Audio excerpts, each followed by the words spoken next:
Joseph Paul DiMaggio, nicknamed Joltin Joe, the Yankee Clipper, and Joe D., was an American baseball center fielder who played his entire 13-year career in Major League Baseball for the New York Yankees. Born to Sicilian immigrants in California, he is widely considered one of the greatest baseball players of all time, and is best known for setting the record for the longest hitting streak in baseball, 56 games from May 15 to July 16, 1941, which still stands. DiMaggio was a three-time Most Valuable Player award winner, and an All-Star in each of his 13 seasons. During his tenure with the Yankees, the club won 10 American League pennants, and 9 World Series championships. His 9 career World Series rings are second only to fellow Yankee Yogi Berra, who won 10. At the time of his retirement after the 1951 season, he ranked 5th in career home runs, 361, and 6th in career slugging percentage, .579. He was inducted into the Baseball Hall of Fame in 1955, and was voted the sport's greatest living player in a poll taken during baseball's centennial year of 1969. His brothers Vince, 1912 to 1986, and Dom, 1917 to 2009, also were Major League center fielders. Outside of baseball, DiMaggio is also widely known for his marriage and lifelong devotion to Marilyn Monroe.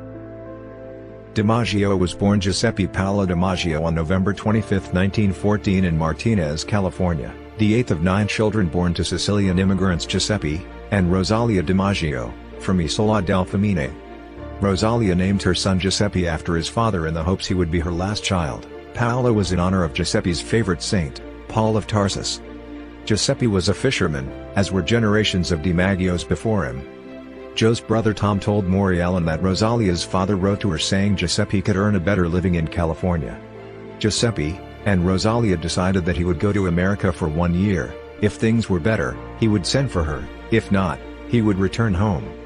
After being processed on Ellis Island, Giuseppe worked his way across the country, eventually settling near Rosalia's father in Pittsburgh, on the east side of the San Francisco Bay Area. After 4 years, he had earned enough money to send for Rosalia and their daughter, who was born after he left. When Joe was a toddler, Giuseppe moved his family to the North Beach section of San Francisco. 18 Giuseppe hoped that his 5 sons would become fishermen. DiMaggio recalled that he would do anything to get out of cleaning his father's boat, as the smell of dead fish nauseated him. Giuseppe called him lazy and good for nothing. At age 10, he took up baseball, playing third base at the North Beach playground near his home. After attending Hancock Elementary and Francisco Middle School, DiMaggio dropped out of Galileo High School and worked odd jobs. By 1931, DiMaggio was in semi-pro ball. Nearing the end of the 1932 season, his brother Vince, playing for the San Francisco Seals of the Pacific Coast League, PCL, talked his manager into letting DiMaggio fill in at shortstop. He made his professional debut on October 1, 1932, playing the last 3 games. In less than 2 years, DiMaggio made the jump from the playground to the PCL, 1 notch below the majors. 34 in his full rookie year, from May 27 to July 25, 1933, he hit safely in 61 consecutive games, a PCL record, and second longest in minor league baseball history. "Baseball didn't really get into my blood until I knocked off that hitting streak," he said. "Getting a daily hit became more important to me than eating, drinking or sleeping." In 1934, DiMaggio suffered a potentially career-threatening knee injury when he tore ligaments of his right knee while stepping out of a jitney.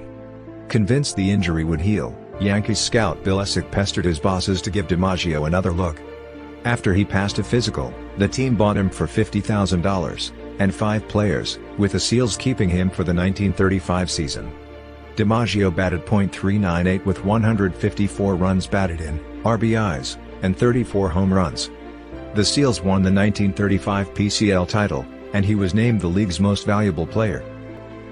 DiMaggio made his major league debut on May 3, 1936, batting ahead of Lou Gehrig in the lineup. The Yankees had not been to the World Series since 1932, but they won the next 4 World Series. Over the course of his 13-year major league career, DiMaggio led the Yankees to 9 World Series championships, where he trails only Yogi Berra, 10, in that category. DiMaggio set a franchise record for rookies in 1936 by hitting 29 home runs. DiMaggio accomplished the feat in 138 games.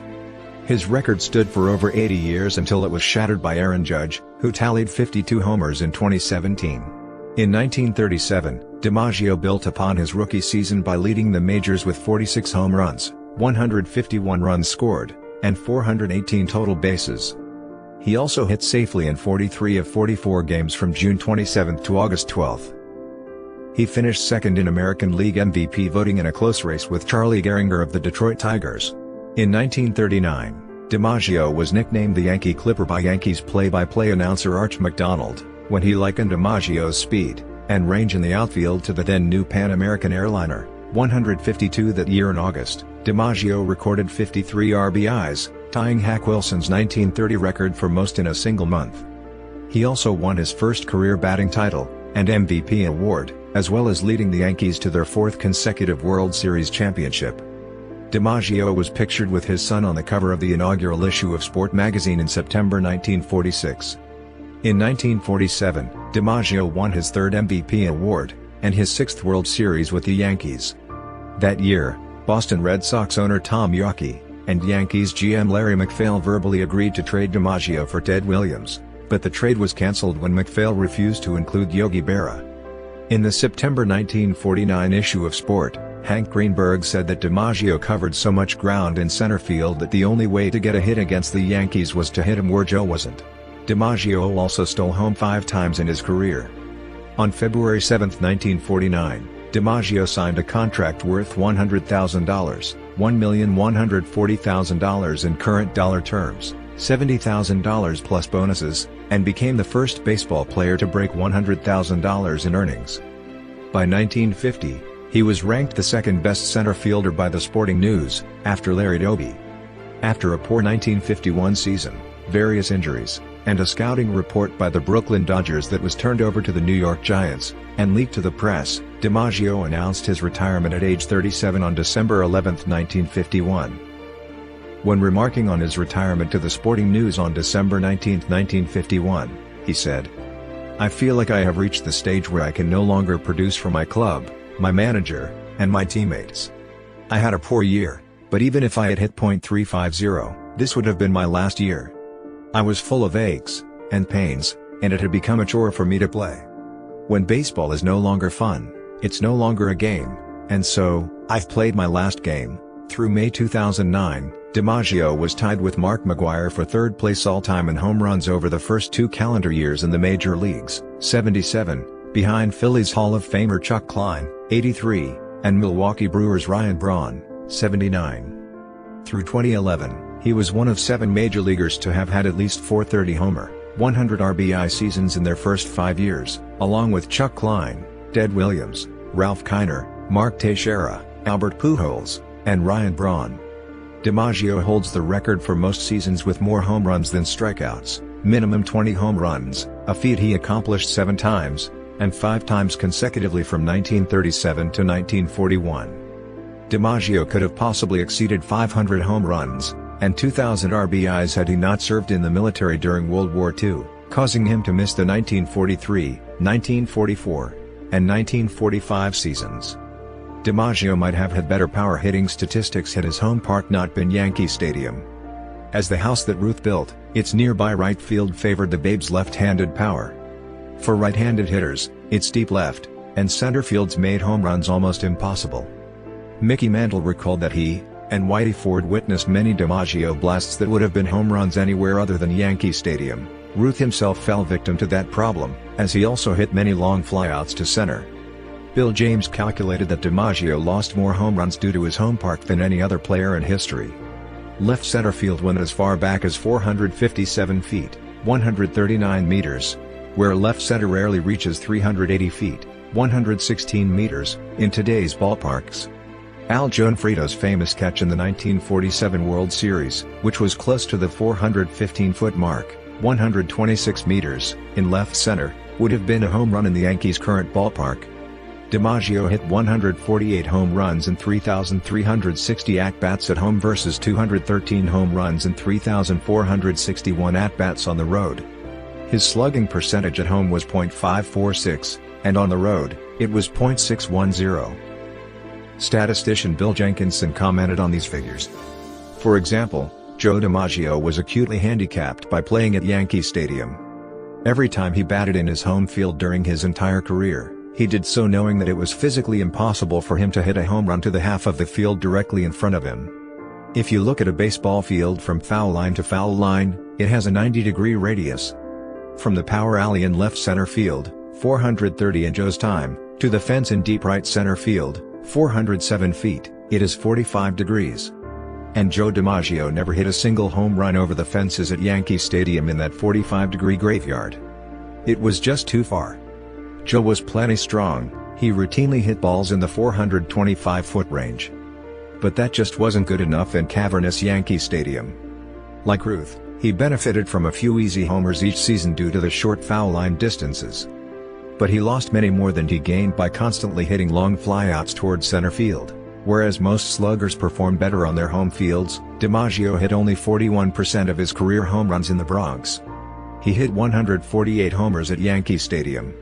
If he had hit the same exact pattern of batted balls with a typical modern stadium as his home, he would have belted about 225 homers during his home field career. DiMaggio became eligible for the Baseball Hall of Fame in 1953, but he was not elected until 1955. The Hall of Fame rules on the post-retirement induction waiting period had been revised in the interim, extending the waiting period from 1 to 5 years, but DiMaggio and Ted Lyons were exempted from the rule. DiMaggio told Baseball Digest in 1963 that the Brooklyn Dodgers had offered him their managerial job in 1953, but he turned it down. After being out of baseball since his retirement as an active player, DiMaggio joined the newly relocated Oakland Athletics as a vice president in 1968 and 1969, and a coach in just the first of those 2 seasons. The appointment allowed him to qualify for MLB's maximum pension allowance, of which he had fallen 2 years short upon his retirement. During his only campaign as a coach, he helped improve the talents of players such as Reggie Jackson, Sal Bando, and Joe Rudi, who became part of the team's nucleus when it won 3 consecutive World Series from 1972 to 1974. DiMaggio's most famous achievement is his MLB record-breaking 56-game hitting streak in 1941. The streak began on May 15, a couple of weeks before the death of Lou Gehrig, who had been DiMaggio's teammate from 1936 to 1939. When DiMaggio went 1 for 4 against Chicago White Sox pitcher Eddie Smith, major newspapers began to write about DiMaggio's streak early on, but as he approached George Sisler's modern-era record of 41 games, it became a national phenomenon. Initially, DiMaggio showed little interest in breaking Sisler's record, saying, "I'm not thinking a whole lot about it. I'll either break it or I won't." As he approached Sisler's record, DiMaggio showed more interest, saying, "At the start I didn't think much about it. But naturally I'd like to get the record since I am this close." On June 29, 1941, DiMaggio doubled in the first game of a doubleheader against the Washington Senators at Griffith Stadium to tie Sisler's record, and then singled in the nightcap to extend his streak to 42. A Yankee Stadium crowd of 52,832 fans watched DiMaggio tie the all-time hitting streak record, 44 games, Wee Willie Keeler in 1897, on July 1. The next day against the Boston Red Sox, he homered into Yankee Stadium's left field stands to extend his streak to 45, setting a new record. DiMaggio recorded 67 hits in 179 at-bats during the first 45 games of his streak, while Keeler recorded 88 hits in 201 at-bats. DiMaggio continued hitting after breaking Keeler's record, reaching 50 straight games on July 11 against the Louis Browns. On July 17 at Cleveland's Municipal Stadium, DiMaggio's streak was finally snapped at 56 games, thanks in part to 2 backhand stops by Indians third baseman Ken Keltner. DiMaggio batted .408 during the streak with 15 home runs and 55 RBI. The day after the streak ended, DiMaggio started another streak that lasted 16 games, therefore hitting safely in 72 of 73 games. The closest anyone has come to equaling DiMaggio is Pete Rose, who hit safely in 44 straight games in 1978. During the streak, DiMaggio played in 7 doubleheaders. The Yankees' record during the streak was 41-13-2. Some consider DiMaggio's streak a uniquely outstanding, an unbreakable record, and a statistical near impossibility. Nobel Prize-winning physicist and sabermetrician Edward Mills Purcell calculated that, to have the likelihood of a hitting streak of 50 games occurring in the history of baseball up to the late 1980s be greater than 50%, 52.350 lifetime hitters would have to have existed instead of the actual 3, Ty Cobb, Rogers Hornsby, and Shoeless Joe Jackson. His Harvard colleague Stephen Jay Gould, citing Purcell's work, called DiMaggio's 56-game achievement the most extraordinary thing that ever happened in American sports. Samuel R. Bessman and Stephen Strogatz of Cornell University disagree. They conducted 10,000 computer simulations of Major League Baseball from 1871 to 2005, 42% of which produced streaks as long or longer, with record streaks ranging from 39 to 109 games, and typical record streaks between 50 and 64 games. DiMaggio enlisted in the United States Army Air Forces on February 17, 1943, rising to the rank of sergeant.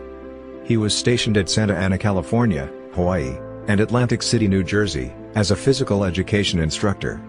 He was released on a medical discharge in September 1945, due to chronic stomach ulcers. Other than being paid $21 a month, DiMaggio's service was as comfortable as a soldier's life could be. He spent most of his military career playing for baseball teams, and in exhibition games against fellow major leaguers, and minor league players, and superiors gave him special privileges due to his pre-war fame. DiMaggio ate so well from an athlete-only diet that he gained 10 pounds, and while in Hawaii he and other players mostly tanned on the beach and drank. Embarrassed by his lifestyle, DiMaggio requested that he be given a combat assignment but was turned down. Giuseppe and Rosalia DiMaggio, both from Isola del Famine, were among the thousands of German, Japanese, and Italian immigrants classified as enemy aliens by the government after the attack on Pearl Harbor. Each was required to carry photo ID booklets at all times, and were not allowed to travel outside a 5-mile radius from their home without a permit. Giuseppe was barred from San Francisco Bay, where he had fished for decades, and his boat was seized.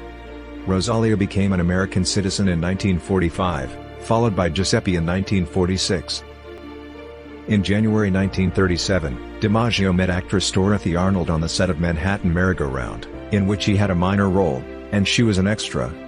He announced their engagement on April 25, 1939, just before the Yankees were to meet the Philadelphia Athletics. The Yankees won that game 8-4, belting out 13 hits, including 3 by DiMaggio, and the only 2-hit performance that year by the ailing Lou Gehrig. They married at San Francisco's St. Peter and Paul Church on November 19, 1939, as 20,000 well-wishers jammed the streets. Their son, Joseph Paul DiMaggio Jr., 1941–1999, was born at Doctors Hospital in Staten Island. The couple divorced in 1944, while he was on leave from the Yankees during World War II. According to her autobiography My Story, ghostwritten by Ben Hecht, Marilyn Monroe originally did not want to meet DiMaggio, fearing he was a stereotypically arrogant athlete. They eloped at San Francisco City Hall on January 14, 1954.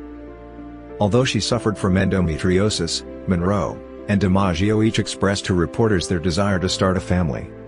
The union was troubled from the start by DiMaggio's jealousy and controlling attitude. He was also physically abusive. A violent fight between the couple occurred immediately after the skirt-blowing scene in the 7-year itch that was filmed on September 14, 1954, in front of Manhattan's Trans-Lux 52nd Street Theater. Then 20th Century Fox's East Coast correspondent Bill Coburn told the Palm Springs Desert Sun that it was director Billy Wilder's idea to turn the shoot into a media circus. The couple then had a yelling battle in the theater lobby. After returning from New York City to Hollywood in October 1954, Monroe filed for divorce from DiMaggio after only 9 months of marriage. DiMaggio underwent therapy, stopped drinking alcohol, and expanded his interests beyond baseball. On August 1, 1956, an International Newswire photo of DiMaggio with Lee Merriweather gave rise to speculation that they were engaged, but DiMaggio biographer Richard Ben Kramer wrote that it was a rumor started by columnist Walter Winchell. Monroe biographer Donald Spoto claimed that DiMaggio was very close to marrying 1957 Miss America Marion McKnight, who won the crown with a Marilyn Monroe act, but McKnight denied it. He was also linked to Liz Renee, Cleo Moore, Rita Gam, Marlene Dietrich, and Gloria DeHaven during this period, and years later to Elizabeth Ray and Morgan Fairchild, but he never publicly confirmed any involvement with any woman. DiMaggio re-entered Monroe's life as her marriage to Arthur Miller was ending. On February 10, 1961, he secured her release from Payne Whitney Psychiatric Clinic in Manhattan. She joined him in Florida where he was a batting coach for the Yankees. Their just friends claim did not stop remarriage rumors from flying. Reporters staked out her Manhattan apartment building. Bob Hope dedicated Best Song nominee the second time around to them at the 33rd Academy Awards. According to Maury Allen's biography, DiMaggio was alarmed at how Monroe had fallen in with people he felt were detrimental to her well-being. Val Monette, owner of a military post-exchange supply company, told Allen that DiMaggio left his employ on August 1, 1962, because he had decided to ask Monroe to remarry him. 4 days later, on August 5, Monroe was found dead in her Brentwood, Los Angeles home after housekeeper Eunice Murray telephoned Monroe's psychiatrist, Ralph Greenson. DiMaggio's son had spoken to Monroe on the phone the night of her death, and said she seemed fine. Her death was deemed a probable suicide by coroner to the Star's Thomas Noguchi. It has also been the subject of conspiracy theories. Devastated, DiMaggio claimed Monroe's body, and arranged for her funeral at Westwood Village Memorial Park Cemetery. He barred Hollywood's elite, and members of the Kennedy family from attending the funeral, including President John F. Kennedy. He had a half-dozen red roses delivered to her crypt 3 times a week for 20 years. He refused to talk about her publicly or otherwise exploit their relationship. He never married again. According to DiMaggio's attorney Morris Engelberg, DiMaggio's last words were, "I'll finally get to see Marilyn." However, Joe's brother Dominic challenged Engelberg's version of Joe's final moments, and his motives. In the 1970s, DiMaggio became a spokesman for Mr. Coffee, and was the face of the electric trip coffee makers for over 20 years. Vincent Marotta, the CEO of North American Systems, which manufactured Mr. Coffee at the time, recruited DiMaggio for the advertising campaign. DiMaggio's spots were successful with consumers. In a 2007 interview with the Columbus Dispatch, Marotta joked that millions of kids grew up thinking Joe DiMaggio was a famous appliance salesman. Despite the commercials, DiMaggio rarely drank coffee due to ulcers, and when he did drink coffee, he preferred Sonka instant coffee rather than coffee brewed by Mr. Coffee machines. In 1972, DiMaggio became a spokesman for the Bowery Savings Bank. Except for a 5-year hiatus in the 1980s, he regularly made commercials for them until 1992. In 1986, he became a spokesperson for Florida's Cross Keys Village, an active retirement community. Beginning in April 1952, DiMaggio had 10-minute programs on Channel 11 in New York City before and after each Yankees home game. Episodes included interviews with guests, and DiMaggio's comments about baseball. The team owned the program, with DiMaggio under contract to the Yankees. He also did Joe DiMaggio's Dugout on Channel 4 in New York City, a weekly filmed program unrelated to the pre- and post-game shows. It featured instructional sessions and quizzes for young people. DiMaggio was a heavy smoker for much of his adult life. He was admitted to Memorial Regional Hospital in Hollywood, Florida, on October 12, 1998, for lung cancer surgery, and remained there for 99 days. He returned to his home in Hollywood, Florida, on January 19, 1999, where he died on March 8 at age 84. His funeral was held on March 11, 1999, at St. Peter and Paul Roman Catholic Church in San Francisco, and he was interred 3 months later at Holy Cross Cemetery in Colma, California. His son also died that year, on August 6, at age 57. At his death, the New York Times called DiMaggio's 1941 56-game hitting streak perhaps the most enduring record in sports. In an article in 1976 in Esquire magazine, sports writer Harry Stein published an all-time all-star argument starter, consisting of 5 ethnic baseball teams. Joe DiMaggio was the center fielder on Stein's Italian team. According to American geneticist Mary Claire King, in the spring of 1981 DiMaggio babysat her daughter at the San Francisco airport so King could drop her mother off to her flight to Chicago. According to King, if it were not for DiMaggio's kindness, she would have almost certainly missed her own flight that was taking her and her daughter to Washington, D.C., a trip that eventually resulted in King's getting her first major grant from the National Institutes of Health, and the discovery of the breast and ovarian cancer-causing gene, BRCA1. On September 17, 1992, the doors were opened at Joe DiMaggio Children's Hospital at Memorial Regional Hospital in Hollywood, Florida, for which he raised over $4 million.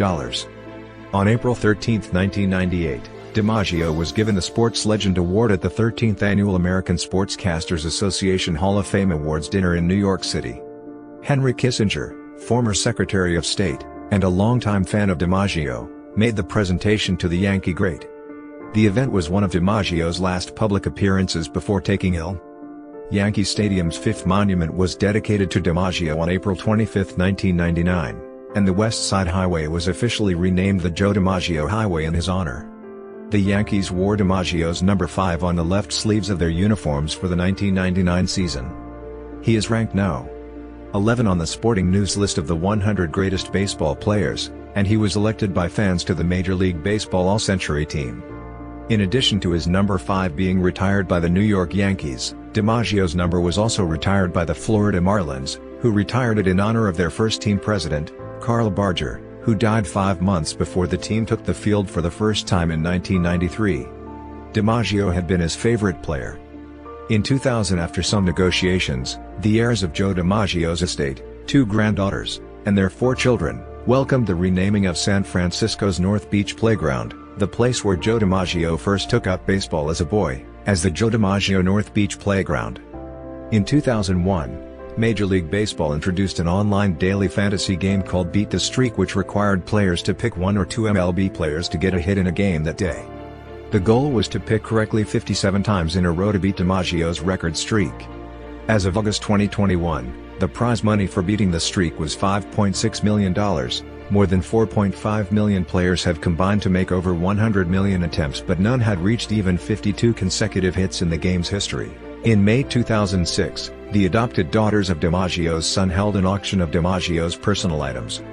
Highlights included the ball he hit in breaking Wee Willie Keeler's hitting streak record, $63,250, his 2000th career hit ball, $29,900, his 1947 Most Valuable Player Award, $281,750, the uniform worn in the 1951 World Series, $195,500, his Hall of Fame ring, $69,000, a photograph Marilyn autographed "I Love You Joe," $80,500, her passport, $115,000, and their marriage certificate, $23,000.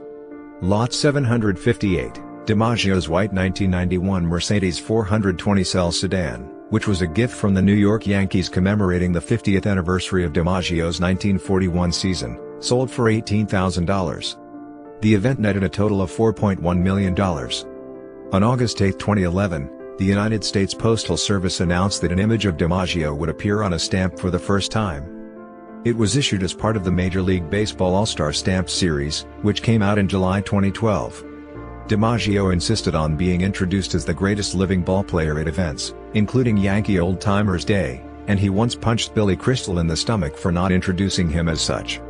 In 2013, the Bob Feller Act of Valor Award honored DiMaggio as one of 37 Baseball Hall of Fame members for his service in the United States Army Air Force during World War II. DiMaggio played in 10 World Series, winning 9. His only loss was in the 1942 World Series. He batted .271, 54-199, with 27 runs scored, 8 home runs, and 30 RBI in 51 postseason games. DiMaggio's popularity during his career was such that he was referenced in film, television, literature, art, and music both during his career, and decades after he retired.